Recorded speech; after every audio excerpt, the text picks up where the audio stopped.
السلام علیکم میرے محترم عزیز دوستوں، آئیے میں ایک تو واقعہ لے کر آیا ہوں محمد ہاشمی انصاری نے بہت اچھے واقعہ پیش کیے ہیں۔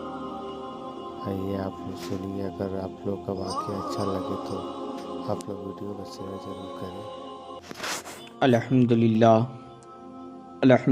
الذی کفا والسلام علی عبادہ الذین اصطفی، اما بعد فاعوذ باللہ من الشیطان الرجیم، بسم اللہ الرحمن الرحیم۔ قل هل يستوی الذین لا يعلمون والذین لا يعلمون، آمنت باللہ صدق اللہ العظیم وصدق رسولہ النبی الامین المکین الکریم، وَنَحْنُ عَلَى ذَلِكَ لَمِنَ الشَّاهِدِينَ وَالشَّاكِرِينَ وَالْحَمْدُ لِلَّهِ رَبِّ الْعَالَمِينَ۔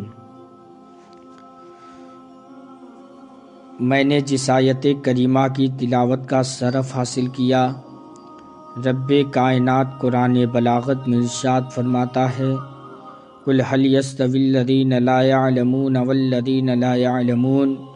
اے محبوب، آپ فرما دیجئے کہ کیا جاننے والے اور نہ جاننے والے دونوں برابر ہو سکتے ہیں؟ ایک جاننے والا اور نہ جاننے والا یہ دونوں برابر نہیں ہو سکتے۔ ایک عالم اور عابد دونوں برابر نہیں ہو سکتے۔ اندھیرا اور اجالا دونوں برابر نہیں ہو سکتا۔ آئیے پیارے مسلمانوں، میں تعلیم کی سلسلے سے کچھ گفتگو آپ کے درمیان پیش کرتا ہوں کہ یہ تعلیم جو دینی تعلیم دی جاتی ہے، یہ جو مدرسے میں ہمارے بچے آ کر کے جب بسم اللہ پڑھتے ہیں تو اس کی کیا فضیلت ہے، میں آپ کے سامنے وہ واقعات کو پیش کروں۔ ایک مرتبہ حضرت عیسیٰ علیہ السلام کا گزر ایک قبرستان سے ہوتا ہے، تو حضرت عیسیٰ علیہ السلام کیا دیکھتے ہیں کہ اس قبر پر عذاب ہو رہا ہے۔ اتنا دیکھنا تھا کہ حضرت عیسیٰ علیہ السلام وہاں سے گزر گئے۔ اس کے بعد جب تھوڑی دیر میں جب پلٹ کر واپس آتے ہیں تو کیا دیکھتے ہیں کہ اس قبر کے عذاب کو اٹھا لیا گیا ہے۔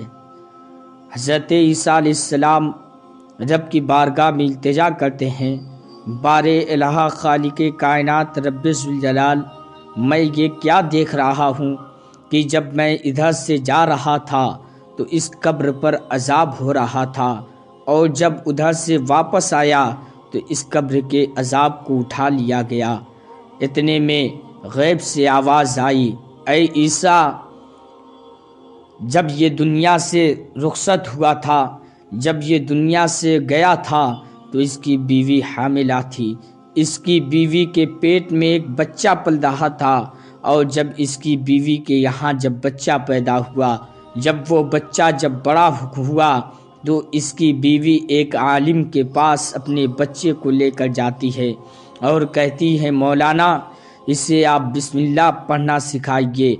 جیسے ہی مولانا نے بیٹے سے کہا، بیٹا پڑھو بسم اللہ الرحمن الرحیم، جیسے ہی بیٹے نے کہا بسم اللہ الرحمن الرحیم تو یہ میری رحمت کو گوارا نہ ہوا کہ جس کا بیٹا دنیا میں رہ کر کے میرے رحمان الرحیم ہونے کو پکار رہا ہو، اس کے باپ کو قبر میں عذاب ہو۔ اسی لیے میں نے اس کے باپ کے قبر کے عذاب کو اٹھا لیا۔ تو دیکھا مسلمانوں، ایک ہمارا بیٹا صرف بسم اللہ پڑھتا ہے، ایک بیٹا صرف جب بسم اللہ الرحمن الرحیم پڑھتا ہے تو اس کے باپ کی قبر میں مغفرت ہو جاتی ہے۔ تو آج کا انسان کیسا کلچر اپنا رہا ہے۔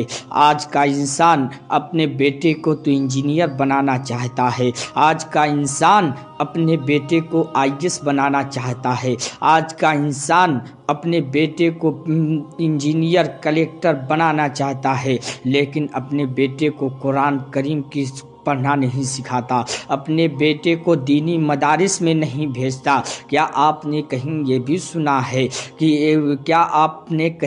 سنا ہے کہ ABCD پڑھنے سے کسی کی بخشش ہو گئی؟ یقیناً ایسا نہیں ہے۔ صرف جب بھی روایت آپ پڑھیں گے تو صرف بسم اللہ پڑھنے سے ایک باپ کی بخشش ہو گئی تھی۔ صرف بسم اللہ اس کا بیٹا پڑھا کہ اس کے باپ کے قبر کے عذاب کو اٹھا لیا گیا۔ تو پیارے مسلمانوں، ہمیں چاہیے کہ اپنے بچوں کو سب سے پہلے دین کی تعلیم دیں، کم از کم سب سے پہلے قرآن کی تعلیم دیں، تاکہ اسے کم از کم دعائے جنازہ سکھا دے، کم از کم اتنا تو تعلیم دے دیں کہ ہمارا اسلام کیا کہتا ہے۔ نماز اور روزہ، حج و زکوٰۃ جتنے اسلام کے ارکان ہیں، کم از کم بیٹا وہ تو جان جائے۔ کبھی ہمارا دین یہ نہیں کہتا کہ آپ اپنے بیٹے کو انجینئر نہ بنائیے، آپ اپنے بیٹے کو IAS نہ بنائیے، آپ اپنے بیٹے کو PS نہ بنائیے، آپ اپنے بیٹے کو کلیکٹر نہ بنائیے، آپ اپنے بیٹے کو فوجی نہ بنائیے، بلکہ ہمارا اسلام تو کہتا ہے کہ ضرور بناؤ، لیکن سب سے پہلے قرآن کی تعلیم دے دو، تاکہ جب یہ آپ کا بیٹا جب قرآن پڑھ کر کے جب حافظ قرآن ہو جائے، جب قرآن پڑھ کر کے یہ عالم دین ہو جائے، جب یہ مولانا ہو جائے، تو کم از کم جب یہ وکیل بنے یا ڈاکٹر بنے تو حلال کی کمائی کما سکے، حلال کی کمائی کھا سکے۔ تو پیارے مسلمانوں، ہمیں چاہیے کہ اپنے بیٹوں کو دینی تعلیم سے ضرور سرفراز کریں، تاکہ جب آپ کا جنازہ جب آپ کے بیٹے کے سامنے ہو تو یہی بیٹا آپ کے لیے دعائیں مغفرت کر سکے، یہی بیٹا قرآن پڑھ کر کے یہی بیٹا آپ کے لیے ایصال ثواب کر سکے، یہی بیٹا آپ کے لیے ایصال ثواب کرتا رہے گا۔ تو پیارے مسلمانوں، ہمیں دینی تعلیم سے ضرور اپنے بچوں کو سرفراز کرنا چاہیے۔ رب ہمیں دینی تعلیم سیکھنے اور سکھانے کی توفیق رفیق عطا فرمائے۔ وآخر دعوانا ان الحمد للہ رب العالمین۔ السلام علیکم۔